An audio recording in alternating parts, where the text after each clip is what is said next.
Hello everyone! In this video I'm going to talk to you about communication between a mother and a baby in the first year of the baby's life. My presentation will take roughly 5 minutes. Let's begin. Did you know that the way babies and children are cared for in industrialized countries differs completely from the way babies and children are cared for in indigenous communities? Let's look at the beginning of a baby's life. It is common practice in industrialized countries that babies are born in a hospital. Now, a hospital is a place for ill people. Pregnancy is not a sickness, and neither is birth. So why is it common practice to give birth in a hospital? Once a baby is born, there's something called the magical hour. Ideally, the baby should nurse for the first time and have skin-to-skin contact right after it is born. That is the very first time mother and baby communicate outside of the womb. In indigenous cultures, baby wearing for at least the first year of a baby's life is common practice. That means that babies are carried in a sling by the primary caregiver, which is usually the mother for the majority of their first year of life. Mothers wear their babies on their bodies for the sole purpose of nonverbal communication. This way, they immediately notice when the baby is hungry, tired, agitated, or needs to relieve him or herself. The baby does not need to resort to crying to make notice of his or her needs because the mother can detect it by the change in body language. Merely a few seconds go by between the baby's need for something and the mother noticing it and being able to satisfy that need. Now, why is this so significant? This is remarkable because it constitutes a core connection between mother and child. The faster a mother satisfies her baby's needs on a regular basis, the deeper the trust and reliance the baby has on the mother. According to a study reviewed by the author Nicola Schmidt in her book Artgerecht, ein anderes Babybuch, indigenous mothers take a maximum of 19 seconds to respond to their baby's needs. Baby wearing has recently become trendy again in industrialized countries, with companies selling baby carriers for outrageous prices. The standard is yet still to put a baby in a stroller. Consequently, the baby's needs are usually not detected right away, and so he or she cries out of frustration, which in turn stresses the mother. So being close to one's baby within the first year of life has a tremendous effect on the communication between mother and child. Another form of communication with babies pertains to the way they relieve themselves. In industrialized countries, it is common practice to use throwaway diapers. A small number of people opt for cloth diapers. Now guess how indigenous communities handle this situation. They practice something called elimination communication. Elimination communication involves using timing, signals, and cues to know when babies need to relieve themselves.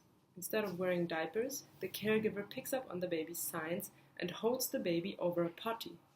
This, of course, is only possible when the mother or father or primary caregiver are in tune with the baby's behavior and pay close attention to the baby's body language and mood shifts. Another factor that greatly affects the communication between mother and child is whether the baby sleeps alone in a crib or co-sleeps next to the mother. In indigenous communities, co-sleeping is the absolute norm. The baby sleeps right next to the mother for two main purposes. Firstly, babies usually nurse at night, and when the mother is close by, she notices the baby's needs right away and is able to nurse and fall right back asleep. This way, nursing at night does not interrupt either the baby's sleep nor the mother's sleep in a significant way. Suppose the baby sleeps in a crib or even in another room, the mother would have to get up, and that is a far greater interruption of her night, which causes sleep deprivation and stress. The second main reason why indigenous mothers sleep next to their babies is the significant lower risks of SIDS, which is sudden infant death syndrome. To recap, nonverbal communication between a mother and her baby largely relies on how much time the two spend close to each other. As a baby cannot communicate through words, it relies solely on body language and crying to convey a need. The closer mother and baby are, the faster the mom can pick up on shifts in body language to attend to her baby's needs. The sooner a baby gets his or her needs met on a regular basis, the less stress he or she experiences. In conclusion, this is what enables a baby to develop emotional and mental health. Thank you very much for listening. Hello, my name is Leia Kraiovan and welcome to my presentation. But before I reveal the title of my project, I would like you to imagine living in a country that is isolated from the rest of the world. Every morning at 6 a.m. you get woken up by an alarm song.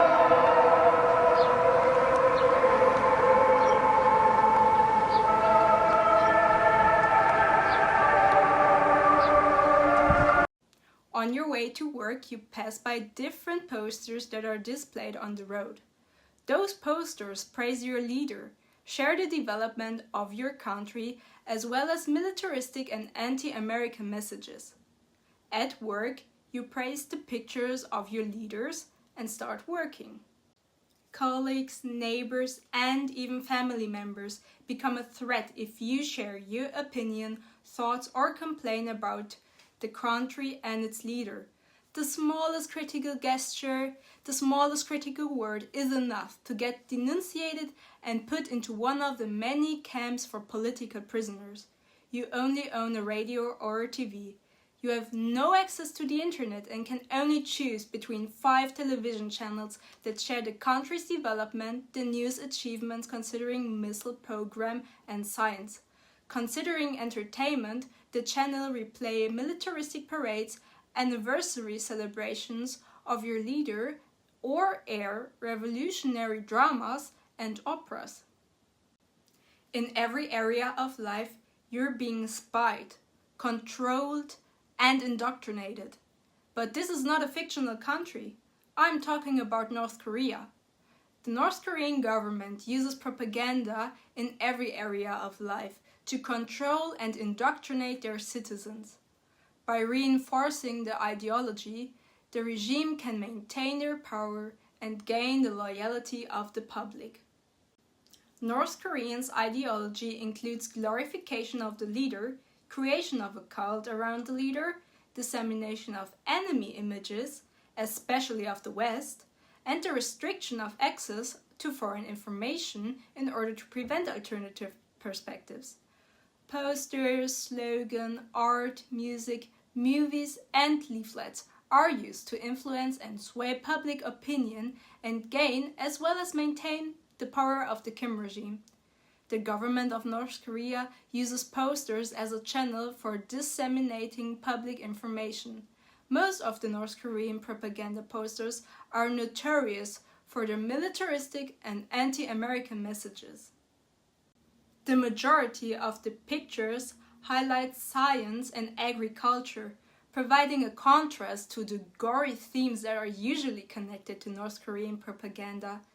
The poster's themes of preservance and unity are blustered by pictures of happy, ideal citizens and scenes honoring the accomplishments of the country. North Korean propaganda posters focus on military might, depicting strength and unity and loyalty to the state. Utopian society, idealized images of prosperity, happiness, and collective well-being. Devotion to the state, calls for sacrifice, hard work, and unwavering loyalty, and leaders' personality, portraying the supreme leaders as heroic figures. I hope I was able to give you a little insight into North Korea's state-controlled communication system and arouse your interest in the topic. Thank you for your attention.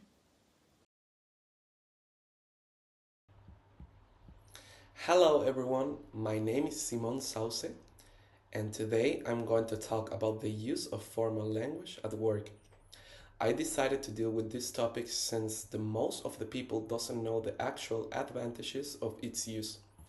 This is a crucial topic because the way we communicate in professional settings can significantly impact our careers, relationships with colleagues, and overall workplace environments. So let's start with what formal language is and some definitions about it. Formal language is characterized by a serious tone, proper grammar, and a clear structure. It avoids slangs, colloquialism, and contractions. In the workplace, using formal language is essential because it promotes professionalism, ensures clarity, and fosters respect among colleagues. So, as part of my project to further explore the use of formal language at work, I have designed a survey to gather insight from professionals in various fields.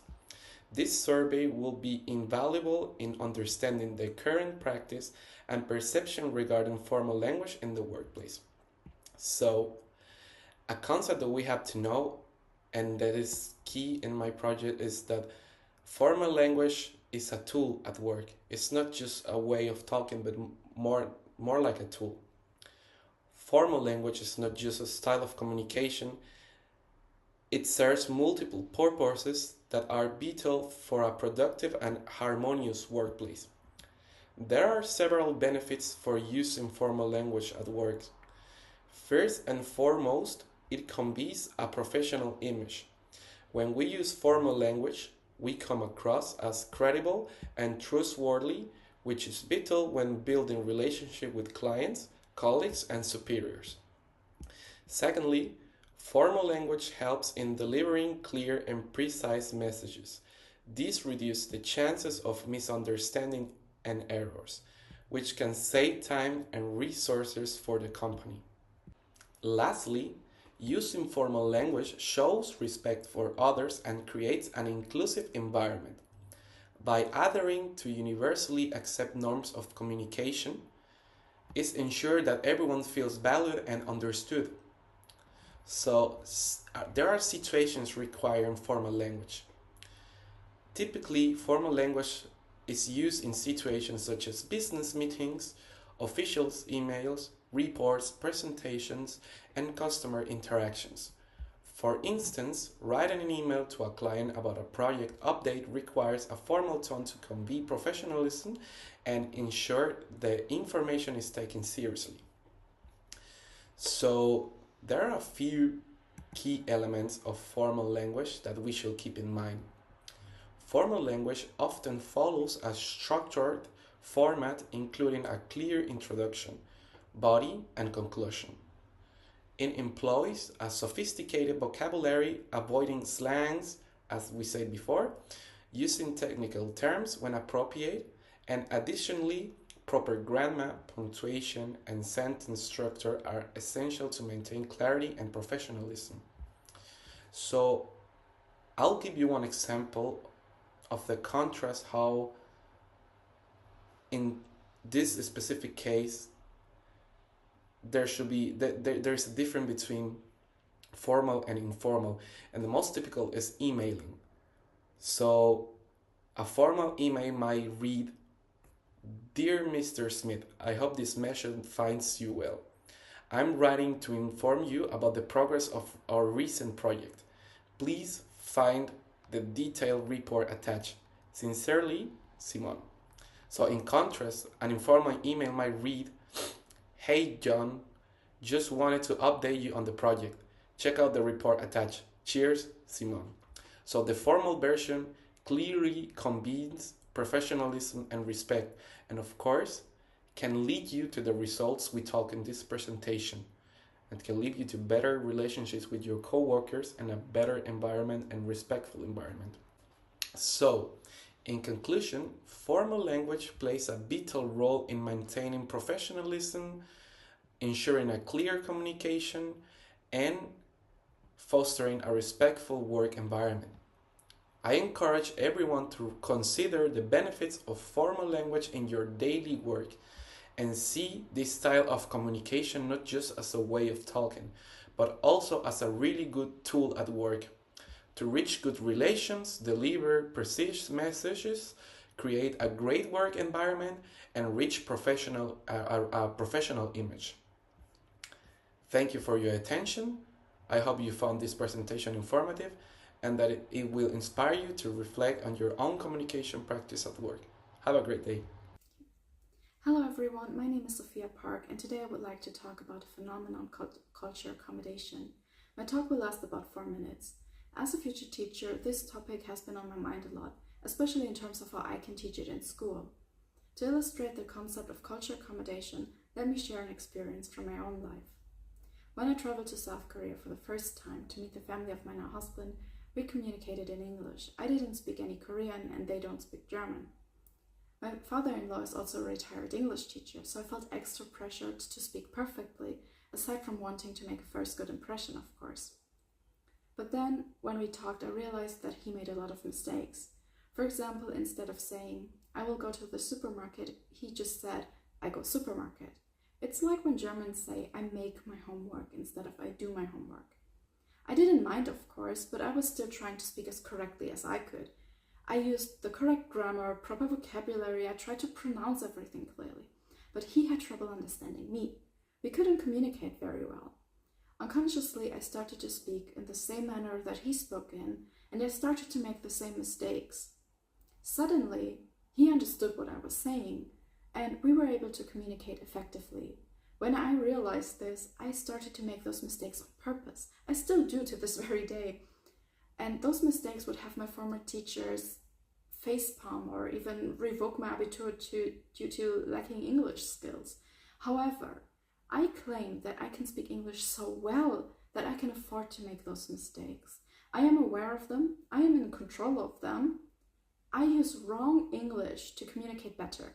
This may sound completely contradictory at first, but this is culture accommodation. When I first researched for my individual project, I found the culture accommodation theory by Howard Gills, who first described this very concept, that people change their speech, their behavior, to match their conversation partner for better communication. I did not learn about this in school. There, I was taught to speak as correctly as I could. For teachers, this poses a dilemma. On the one hand, we have to teach our students correct English. On the other hand, intercultural communication is more important than ever. Students are exposed to different cultures, to different Englishes like accents or varieties such as African American vernacular English from an earlier age, thanks to globalization and social media. So how do we, as teachers, navigate this? We need to teach students about intercultural communication, which is part of the curriculum, but also about culture accommodation, so that they are not afraid to break the rules they have learned in class in order to communicate effectively in real life. I think it is an incredibly important skill to have for students in this day and age. For my individual project in the ILS seminar, I came up with learning posters to promote this skill. They're for classes 10th grade upward and could hopefully help with teaching students about culture accommodation and further their understanding. I hope this small talk has made you aware of the importance of culture accommodation. Through adjusting our language, behavior, and practices, we can create mutual understanding and respect across cultures. Let us strive to be more aware of our cultural differences and more adaptive in our communication so that we can appreciate the diversity a globalized world has to offer. Thank you for listening.